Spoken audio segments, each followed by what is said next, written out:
بسم اللہ الرحمن الرحیم. شکریہ جناب اسپیکر. میں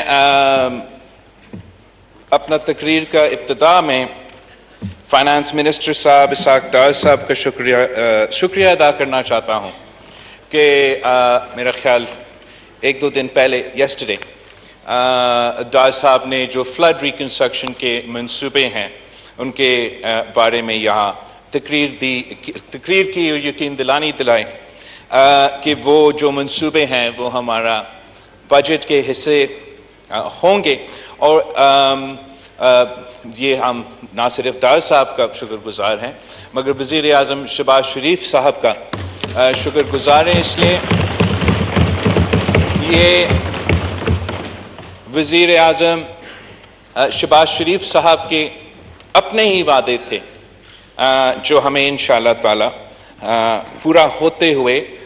نظر آ رہے ہیں. جناب اسپیکر، پاکستان میں نوجوانوں کے لیے کھل کے بات کرنا جو ہے وہ کافی مشکل ہوتا ہے. ہمارا ثقافت کی وجہ سے ہمیں اپنا بڑوں کا احترام سکھایا جاتا ہے اور خاص طور پہ مجھے شہید محترمہ بینظیر بھٹو نے مسلسل یہی تربیت دیا ہے کہ آپ نے اپنے بڑوں کا احترام کرنا ہے اور آپ نے رسپیکٹ کے ساتھ آپ کا جو کردار ہے وہ رسپیکٹفلی کرنا چاہتا ہوں. میرا پورا مسلسل یہی کوشش رہا ہے، چاہے میں اپوزیشن میں ہوں یا حکومت میں. ہمارا سیاست وہ گالم گلوچ والا سیاست نہیں ہے. ہمارا سیاست وہ کردار کشی کروانا سیاست نہیں ہے. Opposition for the opposition sake کا سیاست نہ کل رہا ہے نہ آج ہے اور نہ ہی انشاءاللہ تعالی آگے جا کے ہمارا سیاست ہمیشہ وہ ایک پازیٹیو انداز میں میرا کوشش ہوگا کہ سیاست کیا جائے تاکہ ہم اس ملک کی جو مسائل ہیں ان کے حل کی طرف بڑھ سکیں. مگر ان مسائل کا حل نکالنے کے لیے وہ مسائل کا صحیح نشاندہی بھی ضروری ہے اور صحیح نشان دہی کے لیے جو ہے آپ کو we have to be able to recognize the problems in order to address those problems. تو going back to my first point کہ نوجوانوں کے لیے کھل کے بات کرنا جو ہے وہ کافی مشکل ہوتا ہے، وہ خاص طور پہ اس صورت میں جہاں میرا اتحادی باقی سب کے لیے تو ڈار صاحب ہے، یہ تو میرا انکل ڈار صاحب ہے اور میں تو ڈار صاحب کو آج سے نہیں تو بچپن سے جانتا ہوں. اور شاید سب کو یہ نہ معلوم ہو مگر ڈار صاحب کا جو کردار ہے خاص طور پہ چارٹر آف ڈیموکریسی کی ابتدائی کے دنوں میں جب ڈار صاحب اور شہید محترمہ بینظیر بھٹو کی ملاقات دبئی میں ہوا تھا اور وہاں یہ کانورسیشن ایک چارٹر ایک کوڈ آف کنڈکٹ سے شروع ہوتے ہوئے مکمل ہوا تھا ان the 2006 چارٹر آف ڈیموکریسی، جس کی وجہ سے پھر ملک میں پولیٹیکل سٹیبلٹی آئے، اکنامک سٹیبلٹی آئے ایٹسٹرا. ڈار صاحب سے کا بھی دلی بھی احترام ہے اور ہمارا انکل ڈار صاحب ہے. ساتھ ساتھ میں اپنا پارٹی کا کو چیئرمین ہوں. کو چیئرمین ہمارا صدر آصف زرداری صاحب ہیں اور صدر زرداری صاحب کے بارے میں تو مشہور ہے کہ یاروں کا یار ہے اور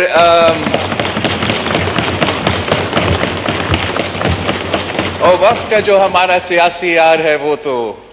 پاکستان مسلم لیگ نواز ہے. تو اس دائرے میں رہتے ہوئے میں نے اپنا ذمہ داریاں بھی پورا کرنا ہے as a chairman of my party, as an equal stakeholder. اس لیے وزیر اعظم شہباز شریف صاحب صرف مسلم لیگ نون کا وزیر اعظم نہیں ہے. وزیر اعظم شہباز شریف صاحب شاید زیادہ پیپلز پارٹی کا وزیر اعظم ہے نہ کہ مسلم لیگ نون کا وزیر اعظم. اور میں اپوزیشن کے دنوں میں تو تھوڑا بہت وزیر اعظم شہباز شریف صاحب کو جانتا تھا پر I've managed to میں نے کلوز اپ شہباز شریف صاحب کو یہ پچھلے 34 مہینوں کو دیکھا ہے اور جس طریقے سے جس نیت کے ساتھ وہ کام کرتا ہے اور جو اس کا ورک ایتھک ہے، میں اس کے بارے میں گواہ دینے کے لیے تیار ہوں کہ میں نے اس سے بہتر جو ورک ایتھک ہے پہلے نہیں دیکھا ہے، اور اسی قسم کی ورک ایتھک کی ضرورت ہے۔ اگر ہم نے پاکستان کو مسائل سے نکالنا ہے تو ہمیں دن رات محنت کرنا ہے۔ اب وہ دن رات محنت وزیر اعظم صاحب تو کر رہا ہے، اور ہم سب کا ذمہ داری ہے کہ ہم وزیر اعظم صاحب کا جو ہاتھ ہے وہ مضبوط کریں۔ اگر وزیر اعظم کا ہاتھ کو ہم مضبوط کریں گے تو پھر ان مسئلے کو ایڈریس کر سکیں گے۔ اور یہی وجہ ہے کہ ہم بہت شکر گزار ہے کہ ہمارا جو فلڈز کا ریکنسٹرکشن ہے وہ ہمارا بجٹ میں اب شامل ہوا ہے۔ اس لیے ہمارے لیے تو بہت مشکل ہوتا نہ صرف اپنے عوام کو جواب دینا، پاکستان کے عوام کو جواب دینا، مگر دنیا بھر کو جواب دینا۔ اس لیے جو پچھلے سال ہمارے ہاں یہ قدرتی آفت ہوا، یہ تاریخ میں اس قسم کا مثال نہیں ملتا، اور واقعی اس دوران پاکستان کی پوری حکومت نے مل کے کام کیا، ایک ہو کے کام کیا۔ وزیر اعظم نے خود اس ملک کا ہر سیلاب متاثر علاقہ کا دورہ کیا، اپنے آنکھوں سے وہ تباہی دیکھا، وہاں کھڑا ہو کے وعدے کیے، امید دلائیں کہ ہم مشکل میں ہیں مگر ہم کیسے اس مشکل سے نکل پائیں گے۔ سارے ڈپارٹمنٹس نے مل کے کام کیا۔ جناب اسپیکر، فارن منسٹری نے بھی اوور ڈرائیو میں آ کے کام کیا۔ ہم نے باہر سے جو یونائٹڈ نیشنز کا سیکرٹری جنرل ہے، ہمارا فلڈز تو تب ہوئے تھے جب ان کا یونائٹڈ نیشنز کا جنرل اسمبلی ہوتا ہے، اور ہر سال ایک دفعہ یہ جنرل اسمبلی ہوتا ہے، اور ان کے لیے سب سے جو بزی ٹائم ہوتا ہے، اگر کئی پوائنٹ میں ان کا سب سے بزی ٹائم ہوتا ہے تو وہ ٹائم ہوتا ہے۔ مگر اس کے باوجود ہمارا ریکویسٹ پہ ہمارا پرماننٹ ریپرزینٹیٹو جو یو این پہ ہے، انہوں نے خاص طور پہ ریکویسٹ بھیجا تھا میرے طرف، اور اس ریکویسٹ پہ وہ پلین پکڑ کے فوراً ادھر آیا، اور نہ صرف اپنے ملک کو موبلائز کیا مگر یونائٹڈ نیشن سیکرٹری جنرل کے مدد کے ساتھ ہم نے پھر پوری دنیا کو موبلائز کیا۔ وزیر اعظم نے، میں آپ کے لیے گنوا بھی نہیں سکتا ہوں کتنے ممالک سے ہم نے اس یونائٹڈ نیشنز کے جنرل اسمبلی سیشن میں کتنے ہمارے بائی لیٹرلز ہوئے، اور کتنا خوشائن بات تھا کہ دنیا اپنے مسائل کا مقابلہ کرنے کے باوجود، کہیں یوکرین کا جنگ ہو رہے ہیں کہ سب کا اپنے اپنے معاشی بحران ہیں، مگر اس کے باوجود پاکستان کو مدد کرنے کے لیے تیار تھے۔ اور ان ممالک کے ساتھ انگیج کر کے، یونائٹڈ نیشنز کے ساتھ انگیج کر کے، یہاں جو سارے ڈپارٹمنٹس ہیں پاکستان کے، وہ بھی اسی ٹاپک کے ارد گرد جو ہے اس دوران اپنا فوکس تھا، چاہے وہ سارے کے سارے ڈپارٹمنٹس اس قدرتی آفت میں انوالو تھے۔ آپ کی سیریسنس کے نتیجے میں، آپ کی محنت کے نتیجے میں، جب پاکستان کا پہلا ریزیلینٹ پاکستان کے نام سے جنیوا میں کانفرنس ہوا تھا، تو $9 ارب کا جو فگر تھا آپ کے سامنے، وہ انٹرنیشنل فائنینشیل انسٹیٹیوشنز اور مختلف ممالک کے اکٹھا ہونے کے بعد آپ کا وزیر اعظم کی سربراہی میں اور یونائٹڈ نیشنز کا سیکرٹری جنرل کے سربراہی میں وہ اتنا ہی بڑا کامیابی حاصل ہوا پاکستان کی۔ اور ہم جیسے واپس آئے، وزیر اعظم صاحب نے خود جوائنٹ پریس کانفرنس کروایا اس کامیابی کے بارے میں، اور میں سمجھتا ہوں کہ وہی ایک موقع ہے نہ صرف دنیا کے سامنے اپنے آپ کو منانے کے لیے، پاکستان میں جو تباہی ہوا ہے اس کو ریکنسٹرکشن کی طرف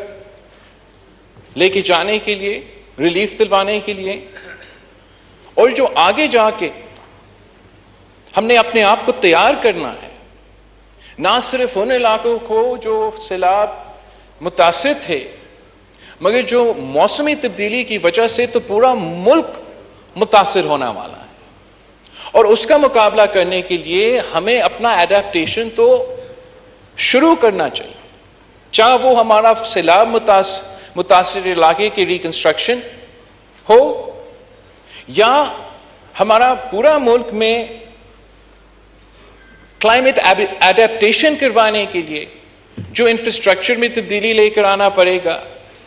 جو کمیونیکیشن انفراسٹرکچر میں تبدیلی لے آنا پڑے گا، جو انرجی انفراسٹرکچر میں تبدیلی لے آنا پڑے گا، جس طریقے سے ہمیں ٹرانزیشن کرنا پڑے گا، ایک تو آرگینک ہوم گرون انرجی اور دوسرا جو گرین رینیویبل انرجی کی طرف بھرنا پڑے گا. اور یہ سارے جو ہم نے انفراسٹرکچر پہ کام اب آگے کسی وقت تو کرنا ہے، اگر اس پہ ہم ابھی سے اس کام شروع کر لیں، ہم نہ صرف اپنے ملک کے جو سروائیول کی ضروریات ہے وہ پورا کر سکتے ہیں، مگر اس سے جو آبویسلی معاشی فائدہ ہوتے ہیں، جس طریقے سے لوگوں کو روزگار کے مواقع ہم پیدا کروا سکتے ہیں، تو اس کا فائدہ بھی ہے. And to top it all off, ایک ایونیو ہے انٹرنیشنل دنیا میں آپ کو اس قسم کے اسکیمز کو فنڈنگ حاصل کرنے کے لیے. لیکن اگر ہم واپس پہنچتے ہوئے اپنے ہی کیے ہوئے وعدے کو بھول جائیں گے، جو ہم نے دنیا سے کیا یا جو ہم نے اپنے سے کیے، تو نہ ہمارا دنیا کے سامنے وہ کریڈیبلٹی رہے گا، نہ میرا کوئی کریڈیبلٹی رہے گا، نہ وزیر اعظم صاحب کا کوئی کریڈیبلٹی رہے گا. اگر ہم چاہے وہ یونائٹڈ نیشنز میں ہو، چاہے COP 28 میں ہو، وہاں ہم کہتے ہیں کہ پاکستان تو کلائمیٹ ریزیلینس کے لیے تیار ہے اور کلائمیٹ ایڈیپٹیشن کی طرف ہم بڑھ رہے ہیں، اور اپنا بجٹ ڈاکیومنٹ میں ہمارا یہ کمٹمنٹس ریفلیکٹڈ نہیں ہیں، تو پھر ہمارا کریڈیبلٹی کو نقصان پہنچایا جاتا ہے. اور اس لیے ہم بہت ہی شکر گزار ہیں ڈار صاحب کا کہ نہ صرف اپنا وزیر اعظم کا، مگر ہمارا کریڈیبلٹی کو ہمیں بحال کیا گیا، اور جو نہ صرف اس بجٹ میں پلیج کیے گئے ہیں، لیکن جو آگے جا کے وعدہ کیا ہے کہ ہم اپنا جو آنورڈ فیوچرسٹک جو پلان ہے وہ جولائی 15 تک انشاءاللہ تعالی وہ بھی اعلان ہو جائے گا. میرے خیال میں یہ پورا ملک کا اس میں نہ صرف ہمارا فائدہ ہے، معاشی فائدہ ہے، مگر کریڈیبلٹی کی حد تک بھی اب بہت ہی ضروری تھا، اور ہم بہت شکر گزار ہیں کہ یہ ہو چکا ہے. لیکن ہمارا جو سوچ ہے، یا لیسٹ جو پیپلز پارٹی کی سوچ ہے، کہ ہمیں اپنا اب پورا جو ملک کے آگے جا کے پلاننگ اینڈ ڈیولپمنٹ ہوگا، اس کو ہمیں اسی کے ارد گرد اب ری اورینٹیٹ کرنا پڑے گا، تاکہ ہم پاکستان کو ایک گرین ریولوشن کے لیے تیار کریں، چاہے وہ گرین انرجی ہو، چاہے وہ گرین انفراسٹرکچر ہو، چاہے وہ گرین ایگریکلچر ہو، تاکہ ہم نہ صرف موسمی تبدیلی کے نقصانات سے بچ سکے، اپنے لوگوں کو تیار کر سکے، مگر جو اس کے جو فارورڈ تھنکنگ اکنامک اپرچونٹیز ہے ذرائع ہم پیدا کر سکتے ہیں، اس پہ ہم دھیان دیں. کریڈیبلٹی وزیر اعظم صاحب، سابق وزیر اعظم صاحب اور موجودہ اسپیکر صاحب، وہ بہت ہی ضروری ہے. کریڈیبلٹی دنیا کے سامنے اور کریڈیبلٹی ہمارے ملک کے اندر، اور وہ کریڈیبلٹی تب حاصل ہو سکتا ہے جب ہم اپنے عوام سے سچ بولیں. اگر ہم عوام سے سچ نہیں بولیں گے تو ان کا اعتماد ہم سے اٹھ جائے گا. اور اس حکومت کا آنے سے پہلے ایک ایسا وزیر اعظم موجود تھا جس کا سیاست وجود تھا، اور وہ تو ہر بیان میں اس کا ایک فرض تھا کہ اس نے ایک جھوٹ کسی نہ کسی طریقے سے شامل کرنا تھا. اس کا جو پروپیگنڈا کا اسٹریٹجی ہے اور تھا وہ یہ ہے کہ آپ 100% جھوٹ بولیں،